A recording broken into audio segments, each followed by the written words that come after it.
Hi friends, welcome back to our channel. ನಾನು ನಿಮ್ಮ ಅಶ್ವಿನಿ. ಎಲ್ಲರೂ ಹೇಗಿದ್ರೆ? ನಾನಂತೂ ತುಂಬ ಚೆನ್ನಾಗಿದ್ದೀನಿ, ಹಾಗೆ ನೀವು ಕೂಡ ತುಂಬ ಚೆನ್ನಾಗಿದ್ರೆ ಅಂತ ಅನ್ಕೋತಾ ಇದ್ದೀನಿ. ಈ ವ್ಲಾಗ್ ಬಂದು ಫ್ರೈಡೇ ವ್ಲಾಗ್ನ ಇಲ್ಲಿ ನಾನು ಶೇರ್ ಮಾಡ್ತಾ ಇದ್ದೀನಿ. ಬೆಳಗ್ಗೆ ಫಸ್ಟು ಎದ್ದು ಮನೆಯೆಲ್ಲ ಕ್ಲೀನ್ ಮಾಡಿಕೊಂಡು ಇವಾಗ ಪೂಜೆ ಮಾಡೋದಕ್ಕೆಲ್ಲ ರೆಡಿ ಮಾಡ್ಕೋತಾ ಇದ್ದೀನಿ. ಶುಕ್ರವಾರ ಸ್ವಲ್ಪ ಸ್ಪೆಷಲ್ ಅಂತಲೇ ಹೇಳ್ಬೋದು. ಅದರಲ್ಲಿ ಹೆಣ್ಮಕ್ಳಿಗೆ ಶುಕ್ರವಾರ ಅಂದ್ರೆ ಸ್ಪೆಷಲ್ಲು. ಸೊ ಇವತ್ತು ಸ್ವಲ್ಪ ಸ್ಪೆಷಲಾಗಿ ಮಾಡ್ತಾ ಇದ್ದೀನಿ. ಏನು ಎಂತ ಅಂತ ಹೇಳ್ಬಿಟ್ಟು ಈ ವಿಡಿಯೋದಲ್ಲಿ ನಾನು ತೋರಿಸ್ತಾ ಹೋಗ್ತೀನಿ. ಹಾಗೆ ಹೊಸದಾಗಿ ಚಾನಲ್ನ ನೋಡ್ತಾ ಇದ್ದರೆ ಪ್ಲೀಸ್ ಸಬ್ಸ್ಕ್ರೈಬ್ ಮಾಡ್ಕೊಂಡು ನೋಡಿ. ಹಾಗೆ ನಿಮಗೆ ಈ ವಿಡಿಯೋ ಏನಾದರೂ ಇಷ್ಟ ಆದರೆ ಒಂದು ಲೈಕ್ ಮಾಡೋದನ್ನು ಮರಿಬೇಡಿ, ಓಕೆನಾ? ಹಾಗೆ ನಿಮ್ಮ ಫ್ಯಾಮ್ಲಿ ಫ್ರೆಂಡ್ಸ್ಗೂ ಕೂಡ ಶೇರ್ ಮಾಡಿ, ಮತ್ತು ನಿಮ್ಗೆ ಏನು ಅನಿಸ್ತಂತನೂ ಕೂಡ ಕಾಮೆಂಟ್ ಮಾಡಿ ತಿಳಿಸಿ. ಇಲ್ಲಿ ವಿಡಿಯೋ ಮಾಡ್ತಾ ಇರೋದು ನನ್ನ ಮಗ. ಅವನು ಇವತ್ತು ಕ್ಯಾಮ್ರಾಮ್ಯಾನ್ ಆಗಿದ್ದಾನೆ. ಟ್ರೈಪೋಡಲ್ಲಿ ಇಡೋದಕ್ಕಿಂತ ಹಾಗೆ ಫೋನ್ ಹಿಡ್ಕೊಂಡು ವಿಡಿಯೋ ಮಾಡಿದ್ರೆ ಚೆನ್ನಾಗಿ ಬರುತ್ತೇನೋ ಅಂತ ಹೇಳ್ಬಿಟ್ಟು ಫಸ್ಟ್ ಟೈಮ್ ಈ ಥರ ಟ್ರೈ ಮಾಡಿದೆ. ಓಕೆ, ಪರವಾಗಿಲ್ಲ, ಏನೋ ಮಾಡ್ದೆ. ವೀಡಿಯೋನ ನೋಡ್ತಾ ಇದ್ದೀರಲ್ವ ಯಾವ ಥರ ವೀಡಿಯೋ ಮಾಡ್ತಾ ಇದ್ದೇನೆ ಅಂತ. ಸ್ವಲ್ಪ ಏನಾದರೂ ವ್ಯತ್ಯಾಸ ಆದರೆ ಸ್ವಲ್ಪ ಅಡ್ಜಸ್ಟ್ ಮಾಡ್ಕೊಳ್ಳಿ, ಓಕೆನಾ? ಪಾಪ ಅವನು ಬೆಳಗ್ಗೆನೇ ಎದ್ದು ನನಗೆ ವೀಡಿಯೋ ಮಾಡೋದಕ್ಕೆ ಹೆಲ್ಪ್ ಮಾಡ್ತಾ ಇದ್ದಾನೆ. ಇಲ್ಲ, ಮಾಡ್ತೀನಿ ವೀಡಿಯೋನ, ನೀನು ಪೂಜೆ ಮಾಡು ಅಂತ ಹೇಳ್ದೆ. ಸೊ ಹಂಗೆ ನಾನು ಪೂಜೆ ಮಾಡ್ತಾ ಇದ್ದೀನಿ. ಟ್ರೈಪೋಡು ಹೇಳಿದ್ನಲ್ವ, ಸ್ವಲ್ಪ ಅದು ಪ್ರಾಬ್ಲಮ್ ಇದೆ, ಹಾಗಾಗಿ ಮತ್ತು ಅವನ ಹೆಲ್ಪ್ ತೊಗೊಂಡಿದ್ದೀನಿ ಇವತ್ತು. ಯಾಕೋ ತುಂಬ ಖುಷಿಯಿಂದ ಹೆಲ್ಪ್ ಮಾಡ್ತೀನಿ ಅಂತ ಹೇಳಿ ಒಪ್ಕೊಂಡಿದ್ದಾನೆ. ಯಾಕಂದರೆ ಪ್ರತಿ ಸಲವೂ ಕೂಡ ಅವನೇನಾದರೂ ವೀಡಿಯೋ ಮಾಡು ಅಂತ ಹೇಳಿದ್ರೆ, ಹೋಗು ನಾನು ಮಾಡಲ್ಲ, ನೀನೇ ಮಾಡ್ಕೊ ಹೋಗು ಅಂತ ಹೇಳ್ತಿದ್ದ. ಭ್ರಮರ ಇಲ್ಲ, ನಾನು ಮಾಡ್ತೀನಿ ಅಂತ ಹೇಳ್ತಿದ್ಲು. ಪಾಪ ಅವಳಿಗೆ ಮಾಡೋದಕ್ಕೆ ಬರಲ್ಲ. ಕ್ಯಾಮ್ರಾ ಮುಂದೆನೇ ಕೈ ಇಟ್ಬಿಟ್ಟು ಅದು ವೀಡಿಯೋ ಕಾಣಿಲ್ದಂಗೆ ಮಾಡ್ತಾಳೆ. ಹಾಗಾಗಿ ನಾನು ಅಜ್ಜಯ್ಯನೇ ಕೇಳ್ತಾಯಿದ್ದೆ, ವೀಡಿಯೋ ಮಾಡಪ್ಪ ಅಂತ ಹೇಳ್ತಾ ಇದ್ದೆ. ಅವನು ಯಾಕೋ ಈ ಸಲ ಅವನೇ ಅರ್ಥ ಮಾಡಿಕೊಂಡು, ಇಲ್ಲ ನಾನೇ ಮಾಡ್ತೀನಿ ವೀಡಿಯೋನ, ನೀನು ಪೂಜೆ ಮಾಡು ಅಂತ ಹೇಳ್ದೆ. ಸರಿ ಅಂತ ಹೇಳ್ಬಿಟ್ಟು ಅವ್ನ ಕೈ ಫೋನ್ ಕೊಟ್ಟಿದ್ದೀನಿ. ಈಗ ಧೂಪ ಹಾಕೋಣ ಮನೆಗೆಲ್ಲ. ಇವತ್ತು ಶುಕ್ರವಾರ ಬೇರೆ ಅಲ್ವಾ. ಮನೆಯಲ್ಲಿ ನಾವು ಡೈಲಿ ಧೂಪ ಹಾಕಿದರೂ ಕೂಡ ತುಂಬ ಒಳ್ಳೆಯದು. ಅಕಸ್ಮಾತ್ ಆಗಲ್ಲ ಅನ್ನೋ ಪಕ್ಷದಲ್ಲಿ ಶುಕ್ರವಾರನಾದರೂ ಧೂಪ ಹಾಕೋದು ತುಂಬ ಒಳ್ಳೆಯದು. ಹೊರಗಡೆ ಇವಾಗ ಅಂದರೆ ಈಗ ಸಿಟಿಗಳಲ್ಲಿ ಇರ್ತಾರಲ್ವ, ಅಲ್ಲಿ ಒಲೆಗಳ್ನ ಯೂಸ್ ಮಾಡೋದು ಸ್ವಲ್ಪ ಕಡಿಮೆ. ಅಂಥವ್ರು ಸಾಂಬ್ರಾಣಿ ಕಪ್ಸು ಅವೆಲ್ಲ ಬರುತ್ತಲ್ವ, ಅದನ್ನು ಉಪಯೋಗಿಸ್ಬೋದು. ಅದರಿಂದನೂ ನಾವು ಧೂಪ ಎಲ್ಲ ಹಾಕ್ಬೋದು. ಅಕಸ್ಮಾತ್ ಅದೂ ಆಗಲಿಲ್ಲ ಅಂದರೆ ತೆಂಗಿನ ಚಿಪ್ ಇರುತ್ತಲ್ವ, ನಾವು ಕಾಯಿ ಎಲ್ಲ ಉಪಯೋಗಿಸ್ಕೊಂಡು ತೆಂಗಿನ ಚಿಪ್ಪನ್ನ ನಾವು ಹಾಗೆ ಬಿಟ್ಬಿಟ್ಟಿರ್ತೀವಿ. ಆ ತೆಂಗಿನ ಚಿಪ್ಪನ್ನ ಅದನ್ನು ಸಣ್ಣ ಸಣ್ಣ ಪೀಸಾಗಿ ಮಾಡಿಕೊಂಡು ಒಂದು ಸೌಟಲ್ಲಿ, ಅಂದರೆ ತೂತಿರೋಂಥ ಸೌಟ್ ಇರುತ್ತಲ್ವ, ಅದರಲ್ಲಿ ಇಟ್ಕೊಂಡು ಗ್ಯಾಸ್ ಮೇಲೆ ಒಂದು ಸ್ವಲ್ಪ ಹೊತ್ತು ಇಟ್ಟರೆ ಸಾಕು, ಅದು ಬೆಂಕಿ ಎತ್ಕೊಂಡು ಅದೇ ಕೆಂಡಾಗುತ್ತೆ. ಅದನ್ನು ನೀವು ಧೂಪಕ್ಕೆ ಉಪಯೋಗಿಸ್ಕೋಬೋದು. ಆ ಥರನಾದರೂ ಮಾಡ್ಕೋಬೋದು. ಅಕಸ್ಮಾತ್ ಇದ್ಲು ಇತ್ತಂದರೂ ಕೂಡ ಅದನ್ನ ಸ್ವಲ್ಪ ಬೆಂಕಿ ಜಳಕ್ಕಿಡಿದ್ರೆ ಅದೂ ಕೂಡ ಕೆಂಡ ಆಗುತ್ತೆ, ಆವಾಗ ಕೂಡ ಮಾಡ್ಕೋಬೋದು. ಇಲ್ಲ ಅದೂ ಆಗೋದಿಲ್ಲ ಅಂದರೆ ಚಿಕ್ಕ ಚಿಕ್ಕ ಸಾಂಬ್ರಾಣಿ ಕಪ್ಸ್ ಬರುತ್ತಲ್ವ, ಅದನ್ನಾದ್ರೂ ಉಪಯೋಗಿಸ್ಕೋಬೋದು. ಬಟ್ ಶುಕ್ರವಾರ ದಿವಸ ಹಾಕೋದು ತುಂಬ ಒಳ್ಳೆಯದು. ಡೈಲಿ ಸಾಂಬ್ರಾಣಿ ಹಾಕಿದರೂ ಕೂಡ ತುಂಬ ಒಳ್ಳೆಯದು ಮನೆಗೆ. ಅದರಲ್ಲಿ ಏನಂದರೆ ಮನೇಲಿ ಏನಾದರೂ ಬ್ಯಾಕ್ಟೀರಿಯಾ ಇತ್ತು ಅಂದರೂ, ನೆಗೆಟಿವ್ ಎನರ್ಜಿ ಇತ್ತು ಅಂದರೂ ಕೂಡ ಎಲ್ಲ ಕ್ಲಿಯರ್ ಆಗುತ್ತಂತ ಹೇಳ್ತಾರೆ. ಹಾಗಾಗಿ ನಾನು ಕೂಡ ಇವಾಗ ಡೈಲಿ ಪೂಜೆ ಮಾಡಿದಾಗೆಲ್ಲ ನಾವು ಧೂಪ ಹಾಕ್ತಾಯಿದ್ದೀನಿ. ಯಾವಾಗಲೂ ಕೂಡ ಅಂದರೆ ಡೈಲಿ ನಾವು ಹೇಗಿದ್ರೂ ಒಲೆ ಹಚ್ತೀವಲ್ವ, ಕೆಂಡ ಇದ್ದೇ ಇರುತ್ತೆ. ಮತ್ತು ಇನ್ನೇನಕ್ಕೆ ಅಂತ ಹೇಳ್ಬಿಟ್ಟು ನಾನು ಡೈರೆಕ್ಟಾಗಿ ಇವಾಗ ಪೌಡರ್ನೇ ಹಾಕ್ತಾಯಿದ್ದೀನಿ. ಡೈಲಿ ಸ್ಟಿಕ್ಸ್ ಬರುತ್ತಿದ್ವಲ್ಲ, ಸಾಂಬ್ರಾಣಿ ಸ್ಟಿಕ್ಸು, ಅದನ್ನು ಉಪಯೋಗಿಸ್ತಾ ಇದ್ದೆ. ಅದು ಕೂಡ ತುಂಬ ಚೆನ್ನಾಗಿ ಬರ್ತಾಯಿತ್ತು. ಅದಕ್ಕಿಂತ ಬೆಟರ್ ಅಂದರೆ ಇದು, ಅಂದರೆ ಪುಡಿ ಲೋಬನ ಬರುತ್ತಲ್ವ, ನಾವು ಕೆಂಡದ ಮೇಲೆ ಹಾಕೋದು, ಅದು ತುಂಬ ಚೆನ್ನಾಗಿ ಬರುತ್ತೆ. ಮನೆ ಫುಲ್ಲು ಅದ್ರ ಸಾಂಬ್ರಾಣಿ ವಾಸನೆ ಎಲ್ಲ ಇರುತ್ತೆ, ತುಂಬ ಚೆನ್ನಾಗಿ ಅನಿಸುತ್ತೆ. ಒಂದು ರೀತಿ ನಾವು ಪಾಸಿಟಿವಿಟಿ ಅನ್ನೋದನ್ನ ನಮ್ಗೆ ಫೀಲ್ ಮಾಡ್ಬೋದು ಆ ಟೈಮಲ್ಲಿ. ಮತ್ತು ಇಲ್ಲಿ ಹೊರಗಡೆನೂ ಕೂಡ ನಾನು ಧೂಪ ಹಾಕ್ತಾಯಿದ್ದೀನಿ. ಮತ್ತು ಹೊರಗಡೆ ಎಲ್ಲ ದೀಪ ಇಟ್ಬಿಟ್ಟು ಅರಿಶಿನ ಕುಂಕುಮ ಎಲ್ಲ ಹಚ್ಚಿ ಹೂವೆಲ್ಲ ಇಟ್ಬಿಟ್ಟು ಎಲ್ಲ ರೆಡಿ ಮಾಡಿದ್ದೀನಿ. ಅಮ್ಮ ಇಲ್ಲಿ ಕೆಲಸ ಮಾಡ್ತಾ ಇದ್ದಾರೆ. ಅವರು ಏನಂದರೆ, ನಾನು ಪೂಜೆ ಮಾಡ್ತಾಯಿದ್ರೆ ಅಮ್ಮ ಕೆಲಸ ಮಾಡ್ತಿರ್ತಾರೆ. ಅವ್ರಿಗೆ ಅಂದರೆ ನನಗೆ ಹೆಲ್ಪ್ ಮಾಡ್ತಾರೆ ಜಾಸ್ತಿ. ಇವಾಗ ಅಮ್ಮ ಪೂಜೆ ಮಾಡ್ತಾಯಿದ್ರೆ ನಾನು ಕೆಲಸ ಮಾಡ್ತಾಯಿರ್ತೀನಿ, ಇಲ್ಲ ನಾನು ಪೂಜೆ ಮಾಡ್ತಾಯಿದ್ರೆ ಅಮ್ಮ ಕೆಲಸ ಮಾಡ್ತಾಯಿರ್ತಾರೆ. ಈ ಥರ ಎಲ್ಲದನ್ನು ಕೂಡ ಅಡ್ಜಸ್ಟ್ ಮಾಡ್ಕೊಂಡು ಹೋಗ್ತೀವಿ. ಮತ್ತು ಇವಾಗ ಸಾಂಬ್ರಾಣಿ ಎಲ್ಲ ಹಾಕಿದ್ದಾಯಿತು. ಒಳಗಡೆ ಹೋಗ್ಬಿಟ್ಟು ಊದ್ಬತ್ತಿ ಕರ್ಪೂರ ಏನಿದೆ ಅದೆಲ್ಲ ಬೆಳಗಿ ದೇವ್ರ ನೈವೇದ್ಯಕ್ಕೆ ಇವತ್ತು ಬಾಳೆಹಣ್ಣು ಹಾಗೆ ಪುಳಿಯೋಗರೆ ಮಾಡಿದ್ದೀನಿ. ಪುಳಿಯೋಗರೆನ ದೇವ್ರ ನೈವೇದ್ಯಕ್ಕೆ ಆಲ್ರೆಡಿ ಇಕ್ಕಿದ್ದೀನಿ. ಬಾಳೆಹಣ್ಣನ್ನ ಇಟ್ಬಿಟ್ಟು ದೇವ್ರ ನೈವೇದ್ಯ ಮಾಡಬೇಕು. ಹಾಗೆ ದೇವಸ್ಥಾನಕ್ಕೂ ಕೂಡ ಇವತ್ತು ಹೋಗೋಣ ಅಂತ ಅಂದ್ಕೊಂಡಿದ್ದೀನಿ. ಫಸ್ಟ್ ಟೈಮ್ ನನ್ನ ಲೈಫಲ್ಲಿ ದೇವಸ್ಥಾನದಲ್ಲಿ ಒಂದು ಕೆಲಸ ಮಾಡೋದಕ್ಕೆ ಹೋಗ್ತಾಯಿದ್ದೀನಿ. ಅದೇನು ಅಂತ ಹೇಳ್ಬಿಟ್ಟು ನಾನು ಮುಂದೆ ಹೇಳ್ತೀನಿ. ಹಾಗೆ ಯಾವ ದೇವಸ್ಥಾನಕ್ಕೆ ಹೋಗ್ತೀನಿ ಏನಂತಲೂ ಕೂಡ ಈ ವಿಡಿಯೋದಲ್ಲಿ ತೋರಿಸ್ತೀನಿ. ಇಲ್ಲಿ ನೋಡಿ ನನ್ನ ಮಗ ಎಷ್ಟು ಚೆನ್ನಾಗಿ ಪಾಪ ಕ್ಯಾಮ್ರಾ ಹಿಡಿತಾ ಇದ್ದಾನೆ ಅಂದರೆ ಫುಲ್ಲು ಶೇಕ್ ಮಾಡ್ತಾ ಇದ್ದಾನೆ. ನಾನೇನೋ ಚೆನ್ನಾಗಿ ಮಾಡ್ತಾ ಇದ್ದಾನೆ ವಿಡಿಯೋ ಅಂತ ನಾನು ಅಂದ್ಕೊಂಡ್ರೆ ಶೇಕ್ ಮಾಡಿಕೊಂಡು ಹಿಂಗೋ ಒಂದು ಮಾಡಿದೆ. ಇದೇ ಫಸ್ಟ್ ಅವನು ಫುಲ್ಲು ನನ್ನ ವಿಡಿಯೋನ ಫುಲ್ ಮಾಡಿರೋದು, ಒಂದು ಬ್ಲಾಗ್ ಫುಲ್ಲು ವಿಡಿಯೋ ಶೂಟ್ ಮಾಡಿರೋದು. ಯಾಕಂದರೆ ಪ್ರತಿ ಸಲ ಏನಂದರೆ ಸ್ವಲ್ಪ ಸ್ವಲ್ಪ ಶೂಟ್ ಮಾಡಿಕೊಡ್ತಾ ಇದ್ದೆ, ಆಮೇಲೆ ನಾನು ಟ್ರೈಪೋರ್ಡಲ್ಲಿ ಇಟ್ಕೊಂಡು ನಾನು ವಿಡಿಯೋನ ಕಂಟಿನ್ಯೂ ಮಾಡ್ಕೋತಾ ಇದ್ದೆ. ಬಟ್ ಈ ಸಲ ಫುಲ್ಲು ಈ ವ್ಲಾಗ್ ಏನಿದೆ ಫುಲ್ ವ್ಲಾಗು ಅವನೇ ಶೂಟ್ ಮಾಡಿರೋದು. ಹಾಗಾಗಿ ಸ್ವಲ್ಪ ಖುಷಿನೂ ಕೂಡ ಇದೆ, ಹಾಗೆ ಹೇಗೆ ಬಂದಿದೆಯೋ ಅಂತಲೂ ಕೂಡ ಅನ್ಕೋತಾ ಇದೆ. ಪರವಾಗಿಲ್ಲ, ಏನೋ ತೆಗ್ದಿದ್ದಾನೆ, ಆದರೆ ಒಂದು ಸ್ವಲ್ಪ ಕ್ಲಾರಿಟಿ ಬಂದಿದ್ದರೆ ಚೆನ್ನಾಗಿತ್ತು. ಅವ್ನು ಫೋನು ಶೇಕ್ ಮಾಡ್ತಾ ಇದ್ನಲ್ಲ, ಹಾಗಾಗಿ ಸ್ವಲ್ಪ ಅದು ಕ್ಲಿಯರಾಗಿ ಅಂತ ಅನ್ನಿಸ್ತಾ ಇಲ್ಲ. ಬಟ್ ಆದರೂ ಅವನ ಫಸ್ಟ್ ವಿಡಿಯೋ ಅಲ್ವಾ ಇದು ಶೂಟ್ ಮಾಡಿರೋದು, ಹಾಗಾಗಿ ಈ ವಿಡಿಯೋನ ಅಪ್ಲೋಡ್ ಮಾಡಿದ್ದೀನಿ. ಹಾಗೆ ಇವಾಗ ಲಾಸ್ಟಲ್ಲಿ ಮಂಗಳಾರತಿನ ಮಾಡ್ತಾಯಿದ್ದೀನಿ.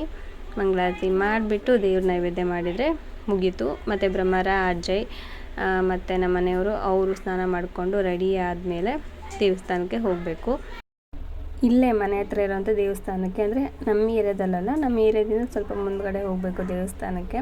ಬೆಳಗ್ಗೆ ಬೇಗನೆ ಎದ್ಬಿಟ್ಟು ಪೂಜೆ ಎಲ್ಲ ಬೆಳಗ್ಗೆನೇ ಮುಗಿಸೋಣ ಅಂತ ಅಂದ್ಕೊಂಡೆ, ಬಟ್ ಆಗಲಿಲ್ಲ. ಯಾಕಂದರೆ ಇವಾಗ ತುಂಬ ಚಳಿ ಇದೆ. ಆ ಟೈಮಲ್ಲಿ ಇದ್ದರೆ ಎಲ್ಲಿ ಹುಷಾರು ತಪ್ಪುತ್ತೋ ಅನ್ನೋ ಥರ ಭಯ ಪಡಬೇಕು, ಆ ರೇಂಜಿಗಿದೆ ಚಳಿ. ಬೆಳಗ್ಗೆ ಟೈಮಲ್ಲಂತೂ ಹೇಳೋದಕ್ಕೆ ಆಗೋದಿಲ್ಲ. ತುಂಬ ಇಲ್ಲ ನಾವು ಮಾಡಲೇಬೇಕು ಬೆಳಗ್ಗೆ ಅಂತ ಅಂದರೆ ಮಾತ್ರ ನಾನು ಬೇಗ ಎದ್ದು ಮಾಡ್ಕೋತೀನಿ. ಇಲ್ಲ ಅಂದರೆ ಇದೇ ಥರ ಸ್ವಲ್ಪ ಅಂದರೆ ಒಂದು 6:30-7 ಗಂಟೆ ಹಂಗೆ ಎದ್ಬಿಟ್ಟು ಪೂಜೆ ಮಾಡ್ತೀನಿ. ಸೊ ಸಿಂಪಲಾಗಿ ಇವತ್ತು ಪೂಜೆ ಕೂಡ ಮಾಡಿದ್ದಾಯಿತು. ಹಾಗೆ ಹೊರಗಡೆ ಕಮಲದ ರಂಗೋಲಿ ಹಾಕಿದ್ದೀನಿ. ಹಾಗೆ ಹೊರಗಡೆನೂ ಕೂಡ ಕರ್ಪೂರ ಹಚ್ಬಿಟ್ಟು ಪೂಜೆ ಮಾಡ್ತೀನಿ. ನಾರ್ಮಲಾಗಿ ನಾನು ಇದೇ ಥರನೇ ಪೂಜೆ ಮಾಡೋದು, ಹೊರಗಡೆ ಕರ್ಪೂರ ಹಾಕ್ಬಿಟ್ಟು ಪೂಜೆ ಮಾಡ್ತೀವಿ. ಅಂದರೆ ನನ್ನ ಕೈಯಲ್ಲೇ ಅದನ್ನು ಆರತಿ ಬೆಳಗ್ಬಿಟ್ಟು ಅಲ್ಲಿ ಕರ್ಪೂರ ಹಾಕಿ ಪೂಜೆ ಮಾಡ್ಕೊಂಡು ಬರ್ತೀನಿ. ಒಬ್ಬೊಬ್ಬರಿಗೆ ಒಂದೊಂದು ರೀತಿ ಅಲ್ವಾ. ಸೊ ನನಗೆ ಈ ಥರ ಮಾಡಿದರೆ ಒಂದು ರೀತಿ ಮನೆ ಮುಂದೆ ನೋಡೋದಕ್ಕೂ ಒಂದು ರೀತಿ ಪಾಸಿಟಿವಿಟಿ ಅಂತ ಅನಿಸುತ್ತೆ, ಮತ್ತು ನನಗೆ ತುಂಬ ಇಷ್ಟ. ಹಾಗಾಗಿ ಆ ಥರ ನಾನು ಮಾಡ್ಕೋತೀನಿ. ನನಗೆ ಹೇಗೆ ಅನಿಸುತ್ತೋ ಅಥವಾ ನನಗೆ ಹೇಗೆ ಮಾಡಬೇಕಂತ ಅನಿಸುತ್ತೋ ಆ ಥರ ಮಾಡ್ಕೋತೀನಿ. ಇದೇ ಥರ ಮಾಡಬೇಕು ಅದೇ ಥರ ಮಾಡಬೇಕಂತಂದೇನಿಲ್ಲ, ನಮ್ಗೆ ಇಷ್ಟ ಬಂದಂಗೆ ನಮ್ಗೆ ಹೇಗೆ ಮಾಡಬೇಕು ಅಂತ ತೋಚುತ್ತೋ ಆ ಥರ ಮಾಡ್ಕೊಂಡು ಹೋದರೆ ಆಯಿತು. ನನಗೆ ಇದೇ ಥರ ಮಾಡಬೇಕು ಪೂಜೆ ಅದೇ ಥರ ಮಾಡಬೇಕಂತ ನಿಜವಾಗ್ಲೂ ಗೊತ್ತಿಲ್ಲ. ಯಾರಾದರೂ ಕೇಳಿದಾಗ ಅವ್ರು ಏನಾದರೂ ಹೇಳಿದ್ರೆ ಮಾತ್ರ ಆ ಥರ ಮಾಡ್ಕೋತೀನಿ. ಇಲ್ಲಾಂದರೆ ನಾರ್ಮಲಾಗಿ ನಾನು ಹೇಗೆ ಮಾಡ್ಕೋಬೇಕಂತ ನನಗೆ ಅನಿಸುತ್ತೋ ಆ ಥರ ಮಾಡ್ಕೋತೀನಿ. ಯಾಕಂದರೆ ತುಂಬ ಜನ ಕೇಳ್ತಾಯಿದ್ರಿ, ಇಷ್ಟೊಂದೆಲ್ಲ ಪೂಜೆ ಎಲ್ಲ ಮಾಡ್ತಿರಲ್ವ, ನಿಮ್ಗೆ ಹೇಗೆ ಗೊತ್ತು ಇದೆಲ್ಲ, ಮೊದಲೆಲ್ಲ ಮಾಡ್ತಾಯಿದ್ರಂತೆ. ಮೊದಲೆಲ್ಲ ಏನೂ ಮಾಡ್ತಾ ಇರಲಿಲ್ಲ, ಮದುವೆ ಆದಮೇಲೆ ಈ ಥರ ಪೂಜೆ ಪುನಸ್ಕಾರ ಅನ್ನೋದು ಸ್ಟಾರ್ಟ್ ಆಗಿತ್ತು. ಫೈನಲಿ ದೇವಸ್ಥಾನಕ್ಕೆ ಬಂದ್ವಿ. ನಾನು ಬ್ರಹ್ಮರ ಇಬ್ಬರು ಕೂತ್ಕೊಂಡು ಇಲ್ಲಿ ನಿಂಬೆಹಣ್ಣಿನ ಆರತಿ ಮಾಡೋದಕ್ಕೆ ರೆಡಿ ಮಾಡ್ಕೊತಾ ಇದ್ದೀನಿ. ಇದು ನನ್ನ ಲೈಫಲ್ಲಿ ಫಸ್ಟ್ ಟೈಮ್ ಅಂತ ಹೇಳ್ಬೋದು. ಇದನ್ನು ನಾನು ಈ ಥರ ನಾನು ದೇವಸ್ಥಾನಕ್ಕೆಲ್ಲ ತೊಗೊಂಬಂದು ಈ ಥರ ಪೂಜೆ ಮಾಡಬೇಕಂತ ಅಂದ್ಕೊಂಡು ತೊಗೊಂಬಂದು ನಿಂಬೆಹಣ್ಣಿನ ಆರತಿ ಮಾಡೋದಕ್ಕೆ ರೆಡಿ ಮಾಡ್ಕೊತಾ ಇರೋದು ಆ್ಯಂಡ್ ಮಾಡ್ತಾ ಇರೋದು ಕೂಡ. ಯಾಕೋ ಗೊತ್ತಿಲ್ಲ, ತುಂಬ ದಿನದಿಂದ ಅನ್ಕೋತಾ ಇದೆ ಮಾಡಬೇಕು, ನಿಂಬೆಹಣ್ಣಿನ ಆರತಿ ಮಾಡಬೇಕು ಅಂತ ಹೇಳ್ಬಿಟ್ಟು. ಫೈನಲಿ ಆ ಟೈಮ್ ಇವತ್ತು ಅಂದರೆ ಬಂತು. ಹಾಗೆ ನಾನು ಏನು ಅನ್ಕೋತಾ ಇದೆ ಅದನ್ನು ಕೂಡ ಈಡೇರಿತು. ತಟ್ಟೆಗೆ ಏನಂದರೆ ಫಸ್ಟ್ ಅರಿಶಿನ ಹಾಕ್ಬಿಟ್ಟು ಒಂದು ಸ್ವಲ್ಪ ನೀರು ಹಾಕಿ ಅದನ್ನು ನೀಟಾಗಿ ತಟ್ಟೆಗೆಲ್ಲ ಬಳಿದು, ಆಮೇಲೆ ನಿಂಬೆಹಣ್ಣನ್ನು ನನ್ನ ಮನೇಲೇ ರಸ ಎಲ್ಲ ತೆಗೆದು ಹಿಂಡ್ಕೊಂಬಂದಿದ್ದೆ. ಅದನ್ನು ಈಗ ಪ್ಲೇಟಲ್ಲಿ ಜೋಡಿಸ್ಕೋತಾ ಇದ್ದೀನಿ. ನಿಮಗೆ ಗೊತ್ತಲ್ವ, ಮಕ್ಕಳು ಇರೋದ್ರಿಂದ ಮತ್ತೆ ತೊಗೊಂಬಂದ್ಬಿಟ್ಟು ಇಲ್ಲೆಲ್ಲ ಕೂತ್ಕೊಂಡು ಅದೆಲ್ಲ ನಿಂಬೆಹಣ್ಣಿನ ಆರತಿ ಮಾಡ್ಕೊಳಕ್ಕಾಗಲ್ಲ. ಅದರಲ್ಲಿ ಇವರಿಬ್ಬರು ತುಂಬ ತರಲೆ, ಅದೆಲ್ಲ ಮಾಡ್ಕೊಳೋಷ್ಟರಲ್ಲಿ ಟೈಮ್ ಕೂಡ ಹಿಡಿಯುತ್ತೆ, ಇವರು ಕೂರೋದು ಇಲ್ಲ. ಹಾಗಾಗಿ ನಾನು ಮನೆಯಲ್ಲೇ ನಿಂಬೆಹಣ್ಣಿನ ಆರತಿ ರೆಡಿ ಮಾಡ್ಕೊಂಬಂದಿದ್ದೆ. ಇನ್ನೇನು ಪ್ಲೇಟಿಗೆ ಮಾತ್ರ ಸ್ವಲ್ಪ ಅರಿಶಿನ ಎಲ್ಲ ಹಾಕ್ಬಿಟ್ಟು ಎಲ್ಲ ನೀಟಾಗಿ ಬಳಿದು, ಆಮೇಲೆ ನಿಂಬೆಹಣ್ಣಿನ ಏನು ರೆಡಿ ಮಾಡ್ಕೊಂಬಂದಿದ್ನೋ ಅದನ್ನು ಇಟ್ಬಿಟ್ಟು ತುಪ್ಪದ ಬತ್ತಿನ ಇಟ್ಟು ದೀಪ ಹಚ್ತಾ ಇದ್ದೀನಿ. 11 ದೀಪ ಹಚ್ತಾ ಇದ್ದೀನಿ ನಾನು. ಅದರಲ್ಲಿ ಕಾರ್ತಿಕ್ ಮಾಸ ಅಲ್ವಾ, ಅದರಲ್ಲಿ ಮತ್ತು ಶುಕ್ರವಾರ ಬೇರೆ, ಹಾಗಾಗಿ ನನಗೆ ಇದೇ ದೇವಸ್ಥಾನಕ್ಕೆ ಬರಬೇಕು, ಇದನ್ನು ಇಲ್ಲೇ ಹಚ್ಬೇಕಂತ ನಾನು ಅಂದ್ಕೊಂಡಾಗಿದ್ದೆ. ಸೊ ಫೈನಲಿ ಇದೇ ದೇವಸ್ಥಾನಕ್ಕೆ ಬಂದಿದ್ದೀನಿ. ಬಂದುಬಿಟ್ಟು ಹಚ್ಚೋದಕ್ಕೆಲ್ಲ ರೆಡಿ ಮಾಡ್ಕೊತಾ ಇದ್ದೀನಿ. ಈ ದೇವಸ್ಥಾನ ಬಂದುಬಿಟ್ಟು ಮುದ್ದು ಮಾರಿಯಮ್ಮ ದೇವಸ್ಥಾನ, ನಮ್ಮ ಸರ್ಕಲಲ್ಲಿರುವಂಥ ದೇವಸ್ಥಾನ. ಏನೋ ಗೊತ್ತಿಲ್ಲ, ಚಿಕ್ಕವಳಿದ್ದಾಗಿಂದಲೂ ಕೂಡ ಈ ಒಂದು ದೇವಸ್ಥಾನಕ್ಕೆ ತುಂಬ ಅಟ್ಯಾಚ್ಮೆಂಟ್ ನನಗೆ. ಹಾಗಾಗಿ ನನಗೆ ಯಾವಾಗ ತಿಳಿಯುತ್ತೋ ಅವಾಗೆಲ್ಲ ಬರ್ತಾ ಇರ್ತೀನಿ, ನಮಸ್ಕಾರ ಮಾಡ್ಕೊಂಡು ಹೋಗ್ತಾ ಇರ್ತೀನಿ. ಮತ್ತು ಇಲ್ಲಿ ಭ್ರಮರನ್ನು ಕೂಡ ತುಂಬ ಕ್ಯೂರಿಯಾಸಿಟಿಲಿ ನೋಡ್ತಾ ಇದ್ದಾಳೆ, ಏನು ಮಾಡ್ತಾ ಇದ್ದಾರಮ್ಮ ಅಂತ ಹೇಳ್ಬಿಟ್ಟು ನೋಡ್ತಾ ಇದ್ದಾಳೆ. ನನಗೆ ಈ ಪ್ಲೇಟ್ ಆಗುತ್ತೋ ಇಲ್ವೋ ಅಂತ ಡೌಟಲ್ಲೇ ತೊಗೊಂಬಂದೆ, ಬಟ್ ಆಯಿತು. ಮತ್ತು ಮಧ್ಯದಲ್ಲಿ ಹೂವು ಎಲ್ಲ ಇಟ್ಬಿಟ್ಟು ಹಾಗೆ ಸ್ವಲ್ಪ ಅಲಂಕಾರ ಮಾಡಿದೆ. ಮತ್ತು ದೇವ್ರ ನೈವೇದ್ಯಕ್ಕೆ ಪುಳಿಯೋಗರೆ, ಹೂವು ಮತ್ತು ಹಣ್ಣು ಅದೆಲ್ಲ ತಂದಿದ್ದೆ, ಅದನ್ನೆಲ್ಲ ಕೊಟ್ಬಿಟ್ಟು ನಾನು ದೀಪ ಹಚ್ಚೋಣ ಅಂತ ಹೇಳ್ಬಿಟ್ಟು ಎಲ್ಲ ರೆಡಿ ಮಾಡ್ಕೊತಾ ಇದ್ದೀನಿ. ಇಲ್ಲಿ ಅಜಯ್ಗೆ ಹೂವು ಎಲ್ಲ ಕೊಡುವ ಅಲ್ಲಿ ಅಂತ ಹೇಳ್ಬಿಟ್ಟು ಅವರು ಕೈಯಲ್ಲಿ ಕೊಟ್ಟೆ. ಪಾಪ ಅವರು ಕೂಡ ವೆಯ್ಟ್ ಮಾಡ್ತಾಯಿದ್ರು, ನೀನು ರೆಡಿ ಮಾಡ್ಕೊಳಮ್ಮ, ನಾನು ಇಲ್ಲಿ ಪೂಜೆಗೆ ಇದು ಮಾಡ್ತೀನಿ ಅಂತ ಹೇಳಿದ್ರು. ನಾನು ಕೂಡ ಇಲ್ಲಿ ರೆಡಿ ಮಾಡ್ಕೊತಾ ಇದ್ದೀನಿ. ಇಲ್ಲಿಗೆ ಬಂದಾಗೆಲ್ಲ ಅಜಯ್ಗೂ ಭ್ರಮರಂಗೂ ಫುಲ್ ಖುಷಿ, ಯಾಕಂದರೆ ಅವ್ರು ಚಿಕ್ಕವರಿದ್ದಾಗಿಂದನೂ ಕೂಡ ನಾನು ಇಲ್ಲಿ ಕರ್ಕೊಂಬರ್ತಾ ಇದ್ದೀನಿ. ಇಲ್ಲಿ ದೇವಸ್ಥಾನದಲ್ಲಿ ನಾವು ಗರ್ಭಗುಡಿ ಒಳಗಡೆ ಕೂತ್ಕೊಂಡು ತಾಯಿಗೆ ನಾವು ಬೆಳಗ್ಬೋದು ಮತ್ತು ತಾಯಿನ ನೋಡ್ಬೋದು. ಕೆಲವೊಂದು ಗರ್ಭಗುಡಿಲಿ ಏನಾಗುತ್ತೆ ಅಂದರೆ ಗರ್ಭಗುಡಿನೇ ಬೇರೆ ಸಪ್ರೇಟ್ ಇರುತ್ತೆ, ಮತ್ತು ಹೊರಗಡೆ ಅಂದರೆ ಕೂತ್ಕೊಂಡು ಗರ್ಭಗುಡಿಯಿಂದ ಹೊರಗಡೆ ಕೂತ್ಕೊಂಡು ನಾವೆಲ್ಲ ನಮಸ್ಕಾರ ಮಾಡ್ಕೋತೀವಿ. ಬಟ್ ಇಲ್ಲಿ ಹಂಗಲ್ಲ, ದೇವಸ್ಥಾನದಲ್ಲಿ ಗರ್ಭಗುಡಿ ಒಳಗಡೆ ನಾವು ಒಳಗಡೆ ಹೋಗಿಬಿಟ್ಟು ಅಲ್ಲಿ ಪೂಜೆನ ಮಾಡ್ಬೋದು, ಮತ್ತು ಕೂತ್ಕೊಂಡು ನಾವು ಏನಾದರೂ ಕೇಳ್ಕೊಳೋದಿದ್ದರೆ ಕೇಳ್ಕೊಬೋದು. ದೇವರು ಇಲ್ಲಿ ಅಂದರೆ ಆಗುತ್ತೋ ಆಗಲ್ವೋ ಅಂತಲೂ ಕೂಡ ಪ್ರಸಾದನೂ ಕೂಡ ಕೊಡುತ್ತೆ. ಬಟ್ ಇವತ್ತು ನಾನು ಅಷ್ಟೊಂದು ಕೂರೋದಕ್ಕಾಗಲಿಲ್ಲ, ಜಸ್ಟ್ ಇದನ್ನು ಮಂಗಳಾರತಿ ಮುಗಿಸ್ಕೊಂಡು ನಾನು ಹಾಗೆ ಮನೆಗೆ ಬಂದೆ. ಮತ್ತು ಇಲ್ಲಿ ನಾನು ಕೆಳಗಡೆ ಇಟ್ಕೊಂಡು ಹಚ್ತಾ ಇದ್ನಲ್ವ, ಅಲ್ಲಿರೋ ಸ್ವಾಮಿಯರು ಅಂದರೆ ನಾವು ಪೂಜೆ ಮಾಡೋದನ್ನ ಸ್ವಾಮಿಯರು ಅಂತ ಕರಿತೀವಿ. ಅವರು ಇಲ್ಲಿ ಮೇಲ್ಗಡೆ ಇಟ್ಕೊಂಡು ಹಚ್ಕೋ ಬಾರಮ್ಮ ಅಂತ ಹೇಳಿದ್ರು, ಮತ್ತು ಮೇಲ್ಗಡೆ ಇಟ್ಬಿಟ್ಟು ಹಚ್ಚಿದೆ. ಆಮೇಲೆ ಅಜಯ್ ಕೂಡ ಹಚ್ಚೋದಕ್ಕೆ ಟ್ರೈ ಮಾಡ್ತಾ ಇದ್ದಾನೆ ಅವನು ಕೂಡ. ಆಮೇಲೆ ಅವ್ರ ಪಪ್ಪ, ನಾನು, ಒಟ್ಟು 4 ಜನನೂ ಕೂಡ ನಾವು ದೀಪನ ಹಚ್ಬಿಟ್ಟು ಅದಾದಮೇಲೆ 4 ಜನನೂ ಕೂಡ ಮಂಗಳಾರತಿ ಮಾಡಿದ್ವಿ. ನಾನು ಎಲ್ಲಿ ಕ್ಲೋಸ್ ಮಾಡಿಬಿಟ್ಟಿರ್ತಾರೋ ದೇವಸ್ಥಾನನ, ನಾವು ಯಾಕಂದರೆ ಟೈಮಾಗೆ ಬಂದ್ವಿ, 8 ಗಂಟೆ ಮೇಲ್ಪಟ್ಟೆ ಬಂದ್ವಿ.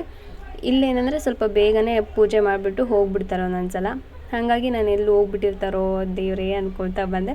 ಅಕಸ್ಮಾತ್ ಹೋಗಿದ್ರೆ ಪರವಾಗಿಲ್ಲ, ಮತ್ತು ಹೊರಗಡೆ ಹೇಗಿದ್ರು ಅಲ್ಲಿ ಕೂತ್ಕೊಂಡು ನಾವು ಮಾಡ್ಕೋಬೋದು ಆರತಿನ, ಅಲ್ಲಾದರೂ ಮಾಡ್ಕೊಂಡ್ರೆ ಆಯಿತು, ಇನ್ನೇನು ಮಾಡೋದಕ್ಕಾಗಲ್ಲ ಹೋದ್ರೆ ಅಂತ ಅಂದ್ಕೊಂಡು ಬಂದೆ.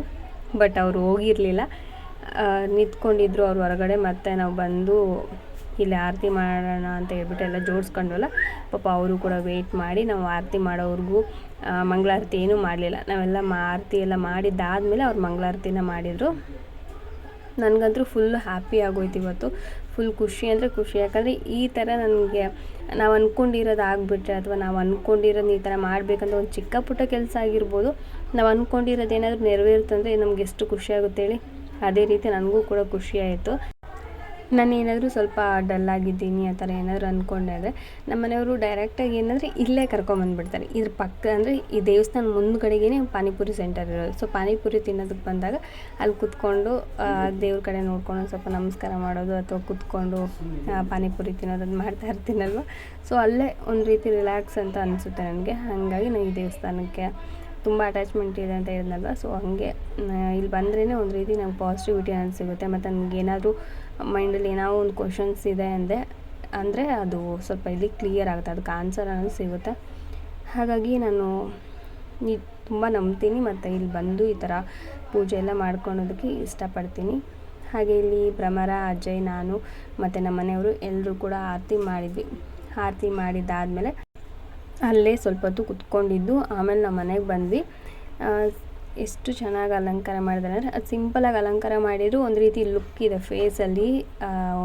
ಆ ದೇವ್ರ ಫೇಸ್ ನೋಡ್ತಾ ಇದ್ರೇ ಎಷ್ಟು ಚೆನ್ನಾಗಿ ಅಂತ ಅನಿಸುತ್ತೆ ನಮಗೆ. ನಿಮಗೆ ವಿಡಿಯೋದಲ್ಲಿ ತೋರಿಸ್ತೀನಿ ನೋಡಿ. ಆ ತಾಯಿ ಮುಖದಲ್ಲಿ ಒಂದು ರೀತಿ ಫೇಸಲ್ಲಿ ಒಂದು ರೀತಿ ಕಳೆ ಅನ್ಬೋದು, ಅಥವಾ ಎಷ್ಟು ಹ್ಯಾಪಿ ಅಂತ ಅನಿಸುತ್ತೆ ಅಂದರೆ, ನೋಡ್ತಾ ಇದ್ರೇ ಮನಸ್ಸಲ್ಲಿರೋದು ನಮ್ಗೆ ಏನೇ ದುಃಖ ಆಗಿರ್ಬೋದು, ನೋವಾಗಿರ್ಬೋದು, ಅಲ್ಲೇ ಕಳೆದೋಗ್ತಾ ಇದೇನೋ ಅನ್ನೋ ಥರ ಫೀಲ್ ಆಗುತ್ತೆ.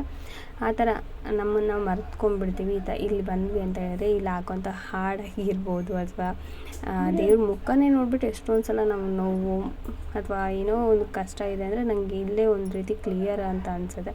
ಅಂದರೆ ಅದು ಕಳೆದೋದಂಗೆ ಅಂತ ಅನಿಸುತ್ತೆ. ಅದಾದಮೇಲೆ ನೆಕ್ಸ್ಟ್ ಡೇ ನನ್ನ ನಾರ್ಮಲ್ ಡೇಗಿಂತ ಫುಲ್ ಜೋಶಾಗಿ ನನ್ನ ಡೇನ ಸ್ಟಾರ್ಟ್ ಮಾಡ್ಕೋತೀನಿ.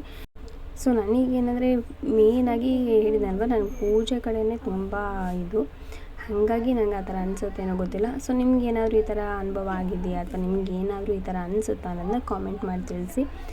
ಸೊ ಫೈನಲಿ ನಾವು ಎಲ್ಲ ದೇವ್ರ ಹತ್ರ ನಮಸ್ಕಾರ ಮಾಡಿಕೊಂಡು ಮನೆಗೆ ಬಂದ್ವಿ. ಮನೆಗೆ ಬಂದಮೇಲೆ ಟೀ ಮಾಡೋದಕ್ಕೆ ಇಟ್ಟಿದ್ದೀನಿ. ಟೀ ಮಾಡ್ಕೊಂಡು ಕುಡಿದ್ರೆ ಮುಗೀತು. ಮತ್ತು ಟಿಫನ್ ಎಲ್ಲ ಆಲ್ರೆಡಿ ರೆಡಿ ಇದೆ. ಬೆಳಗ್ಗೆನೇ ದೇವ್ರ ನೈವೇದ್ಯಕ್ಕೆ ಮತ್ತು ನಮಗೆ ಪುಳಿಯೋಗರೆನೇ ಮಾಡಿದ್ದೆ. ಕರೆಕ್ಟಾಗಿ ಆಗಿದೆ. ದೇವ್ರ ನೈವೇದ್ಯಕ್ಕಂತ ಮಾಡಿರೋದು. ಒಂದಿಷ್ಟು ಖಾರ, ಹುಳಿ, ಉಪ್ಪು ಇರ್ಬೋದು, ಏನೂ ಹೆಚ್ಚು ಕಡಿಮೆ ಇಲ್ಲ, ಎಲ್ಲ ಕರೆಕ್ಟಾಗಿತ್ತು. ಮನೆಗೆ ಬಂದಮೇಲೆ ಮಕ್ಕಳಿಗಂತ ಹೇಳ್ಬಿಟ್ಟು ಎಲ್ಲ ಮಿಕ್ಸ್ ಮಾಡಿ ಮತ್ತು ಇನ್ನೊಂದು ಸಲ ಟೇಸ್ಟ್ ನೋಡಿದೆ, ಕರೆಕ್ಟಾಗಿತ್ತು. ಸೊ ಅವ್ರಿಗೂ ಕೂಡ ಟಿಫನ್ ಹಾಕ್ಕೊಟ್ಟಿದ್ದೀನಿ. ಅವ್ರು ಟಿಫನ್ ಮಾಡ್ತಾಯಿದ್ದಾರೆ. ಇನ್ನೇನು ಟೀ ಆಗ್ತಾ ಇದೆ. ಸೊ ಟೀ ಕುಡಿದು ಅದಾದಮೇಲೆ ನಾನು ಏನು ರೂಟೀನ್ ಇದೆ ಅದನ್ನು ಕಂಟಿನ್ಯೂ ಮಾಡಬೇಕು. ಸೊ ಇಷ್ಟು ಫ್ರೆಂಡ್ಸ್ ಇವತ್ತಿನ ವೀಡಿಯೋ. ಬಾಯ್.